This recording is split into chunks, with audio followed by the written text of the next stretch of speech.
سڑک پر گہما گہمی تقریباً نہ ہونے کے برابر تھی۔ رات بہت تیزی سے گزرتی جا رہی تھی۔ گہری دھند ایک بار پھر ہر چیز کو اپنے حصار میں لے رہی تھی۔ سڑک پر جلنے والی اسٹریٹ لائٹس کی روشنی دھند کو چیرتے ہوئے اس کی بالکونی تاریکی کو دور کرنے کی کوشش کر رہی تھی، جہاں منڈیر کے پاس ایک اسٹول پر سالار بیٹھا ہوا تھا۔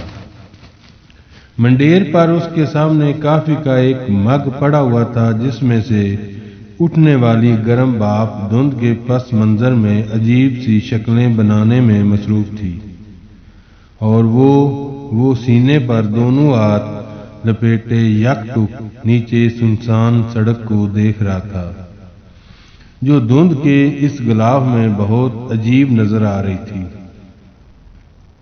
رات کے 10 بج رہے تھے اور وہ چند منٹ پہلے گھر پہنچا تھا۔ سیدہ اماں کے گھر نکاح کے بعد وہاں رکا نہیں تھا۔ اسے وہاں عجیب سی وحشت ہو رہی تھی۔ وہ گاڑی لے کر بے مقصد شام سے رات گئے تک سڑکوں پر پھرتا رہا۔ اس کا موبائل آف تھا۔ وہ بیرونی دنیا سے اس وقت کوئی رابطہ نہیں کرنا چاہتا تھا۔ موبائل آن ہوتا تو فرقان اس سے رابطہ کرتا، بہت سی وضاحتیں دینے کی کوشش کرتا، یا ڈاکٹر صبت علی رابطہ کرتے، اس کا شکریہ ادا کرنا چاہتے۔ وہ یہ دونوں چیزیں نہیں چاہتا تھا۔ وہ اس وقت مکمل خاموشی چاہتا تھا۔ اٹھتی ہوئی بھاپ کو دیکھتے ہوئے اس نے ایک بار پھر چند گھنٹے پہلے کے واقعات کے بارے میں سوچا۔ سب کچھ ایک خواب کی طرح لگ رہا تھا۔ کاش خواب ہی ہوتا۔ اسے وہاں بیٹھے کئی ماہ پہلے حرم پاک میں مانگے جانے والی دعا یاد آئی۔ تو کیا اسے میری زندگی سے نکال دینے کا فیصلہ ہوا ہے؟ اس نے تکلیف سے سوچا۔ تو پھر یہ اذیت بھی تو ختم ہونی چاہیے۔ میں نے اس اذیت سے رہائی بھی تو مانگی تھی۔ میں نے اس کی یادوں سے فرار بھی تو چاہا تھا۔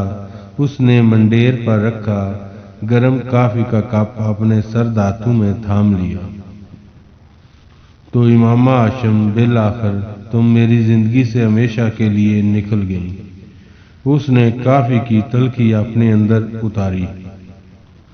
اور اب کیا میں پچھتاؤں کہ کاش میں کبھی سیدہ اماں کو اس سڑک پر نہ دیکھتا، یا میں ان کو لفٹ نہ دیتا، ان کا گھر مل جاتا اور میں انہیں وہاں ڈراپ کر کے آ جاتا، ان کو اپنے گھر نہ لاتا، نہ روابط بڑھتے، نہ وہ اس شادی پر مجھے بلاتی، یا پھر کاش میں آج کراچی میں ہی نہ ہوتا،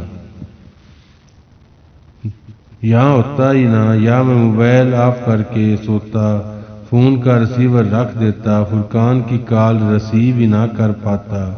پھر کاش میں ڈاکٹر صبت علی کو نہ جانتا ہوتا کہ ان کے کہنے پر مجھے مجبور نہیں ہونا پڑتا، یا پھر شاید مجھے یہ تسلیم کر لینا چاہیے کہ امامہ میرے لیے نہیں ہے۔ اس نے کافی کا مگ دوبارہ منڈیر پر رکھ دیا۔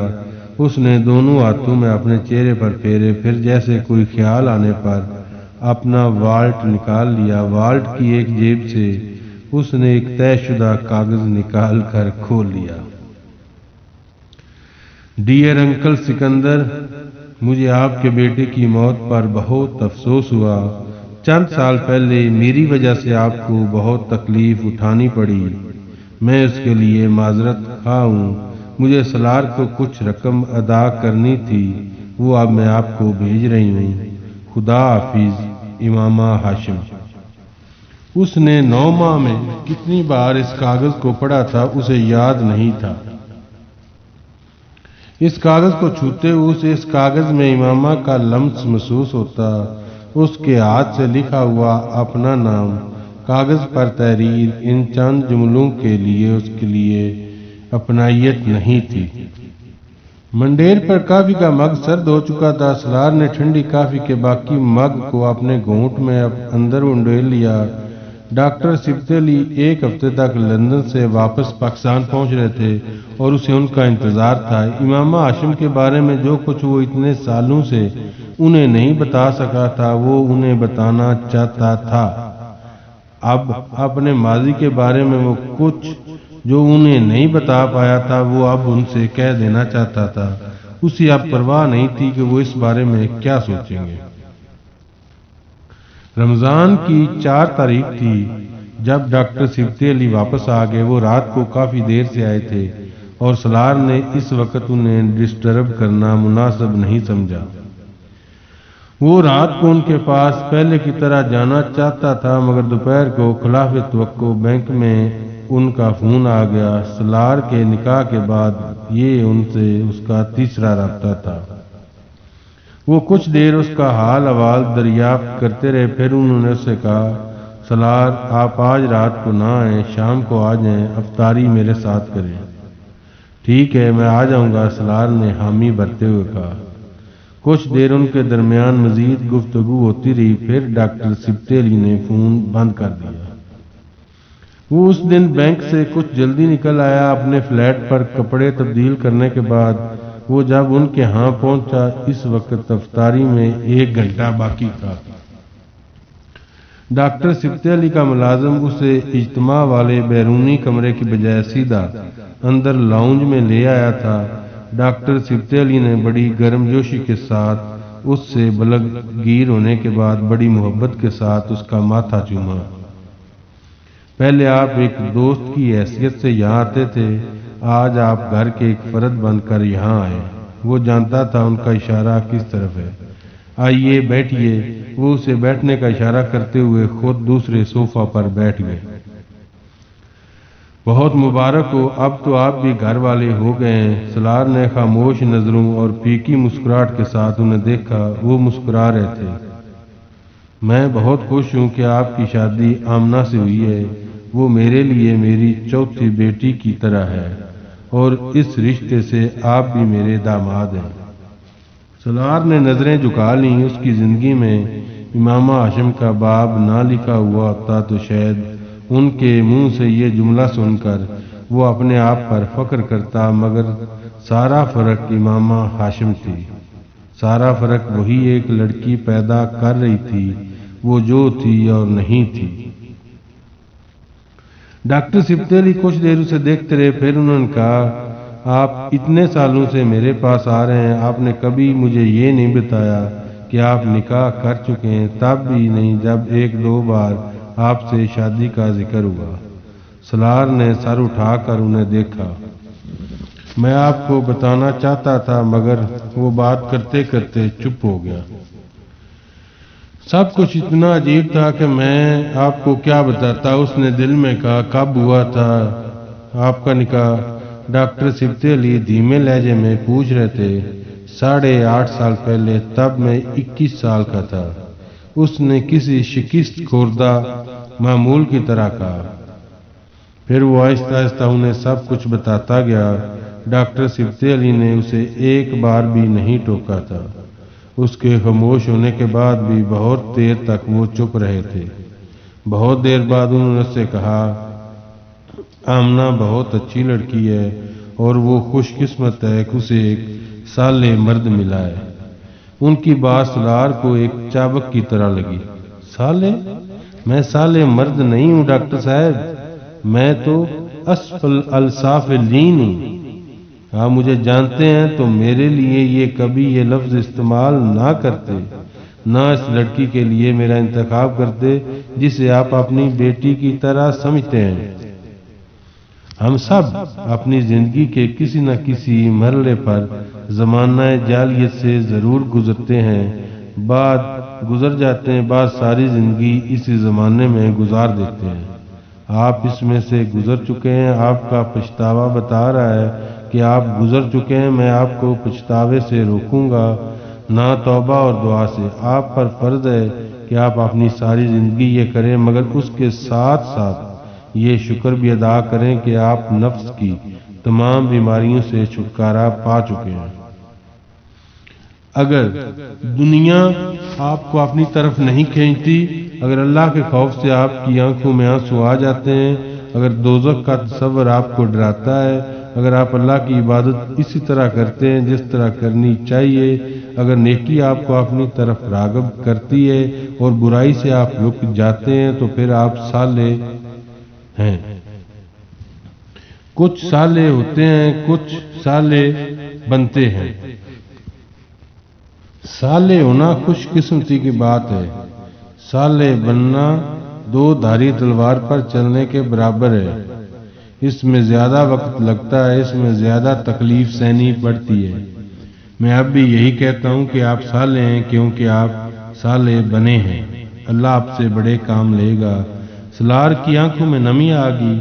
انہوں نے ایک بار پھر امام ہاشم کے بارے میں کچھ نہیں پوچھا تھا، کچھ نہیں کہا تھا۔ کیا اس کا مطلب تھا کہ وہ ہمیشہ کے لیے اس کی زندگی سے نکل گئی؟ کیا اس کا مطلب تھا کہ وہ آئندہ کبھی اس کی زندگی میں نہیں آئے گی؟ ڈاکٹر صاحب خاموش تھے، وہ چپ چاپ انہیں دیکھتا رہا۔ میں آپ کی اور آمنہ کے لیے بہت دعا کروں گا، بلکہ میں بہت دعا کر کے آیا ہوں خانہ کعبہ میں روضہ رسول صلی اللہ علیہ وآلہ وسلم پر۔ وہ لندن سے واپسی پر عمرہ کر کے آئے تھے۔ سالار نے سر جھکا لیا۔ دور اذان کی آواز آ رہی تھی۔ ملازم افطار کے لیے میز تیار کر رہا تھا۔ اس نے بوجھل دل کے ساتھ ڈاکٹر سبتی علی کے ساتھ بیٹھ کر روزہ افطار کیا۔ پھر وہ اور ڈاکٹر سبتی علی نماز پڑھنے کے لیے قریبی مسجد میں چلے گئے۔ وہاں سے واپسی پر اس نے ڈاکٹر سبتی علی کے ہاں کھانا کھایا اور پھر اپنے فلیٹ پر واپس آ گیا۔ کل میرے ساتھ سیدہ اماں کے ہاں چل سکتے ہیں؟ اس نے ڈاکٹر سبتی علی کے گھر سے واپسی کے بعد 10 بجے کے قریب فرقان کو فون کیا۔ فرقان ہاسپٹل میں تھا، اس کی نائٹ ڈیوٹی تھی۔ ہاں کیوں نہیں، کوئی خاص کام؟ میں آمنہ سے کچھ باتیں کرنا چاہتا ہوں۔ فرقان کچھ دیر بول نہیں سکا۔ سالار کا لہجہ بہت ہموار تھا، وہاں کسی تلخی کے کوئی آثار نہیں تھے۔ کیسی باتیں؟ کوئی تشویشناک بات نہیں، سالار نے جیسے اسے تسلی دی۔ پھر بھی فرقان نے اصرار کیا۔ تم پھر امامہ کے بارے میں بات کرنا چاہتے ہو؟ تم پہلے مجھے یہ بتاؤ کہ میرے ساتھ چلو گے؟ سالار نے اس کی بات کا جواب دینے کی بجائے اس سے پوچھا۔ ہاں چلوں گا۔ تو پھر میں تمہیں کل ہی بتاؤں گا کہ مجھے اس سے کیا بات کرنی ہے۔ اس سے پہلے کہ فرقان کچھ کہتا فون بند ہو گیا۔ تم مجھ سے امامہ کے بارے میں کیا بات کرنا چاہتے ہو؟ فرقان نے گاڑی ڈرائیو کرتے ہوئے سالار سے پوچھا۔ نہیں، صرف امامہ کے بارے میں نہیں، اور بہت سی باتیں جو میں کرنا چاہتا ہوں۔ فار گاڈ سیک سالار، گڑے مردے اکھاڑنے کی کوشش مت کرو، فرقان نے ناراضی سے کہا۔ اس کو میری ترجیحات اور مقاصد کا پتہ ہونا چاہیے۔ اب اسے ساری زندگی گزارنی ہے میرے ساتھ۔ سالار نے اس کی ناراضی کی پرواہ کیے بغیر کہا۔ پتہ چل جائے گا، اسے سمجھدار لڑکی ہے، اور وہ اگر کچھ بتانا ہی ہے تو گھر لا کر بتانا، وہاں پینڈورا باکس کھول کر مت بیٹھنا۔ گھر لا کر بتانے کا کیا فائدہ جب اس کے پاس واپسی کا کوئی راستہ ہی نہ ہو؟ میں چاہتا ہوں وہ میری باتوں کو سنے، سمجھے، سوچے اور پھر کوئی فیصلہ کرے۔ اب کوئی فیصلہ نہیں کر سکتی وہ، تمہارا اور اس کا نکاح ہو چکا ہے۔ رخصتی تو نہیں ہوئی، اس سے کیا فرق پڑتا ہے؟ کیوں نہیں پڑتا؟ اگر اس کو میری بات پر اعتراض ہوا تو وہ اس رشتے کے بارے میں نظر ثانی کر سکتی ہے، سالار نے سنجیدگی سے کہا۔ فرقان نے چبھتی ہوئی نظروں سے اسے دیکھا۔ اور اس نظر ثانی کے لیے تم کس طرح کے حقائق اور دلائل پیش کرنے والے ہو اس کے سامنے؟ میں اسے صرف چند باتیں بتانا چاہتا ہوں جس کا جاننا اس کے لیے ضروری ہے، سالار نے دو ٹوک انداز میں کہا۔ وہ ڈاکٹر سبتی علی کے رشتہ دار ہیں، میں اس حوالے سے اس کی بہت عزت کرتا ہوں۔ ڈاکٹر صاحب نے مجھ سے نہیں کہا ہوتا تو یہ رشتہ قائم نہیں ہوتا، لیکن میں… فرقان نے اس کی بات کاٹ دی۔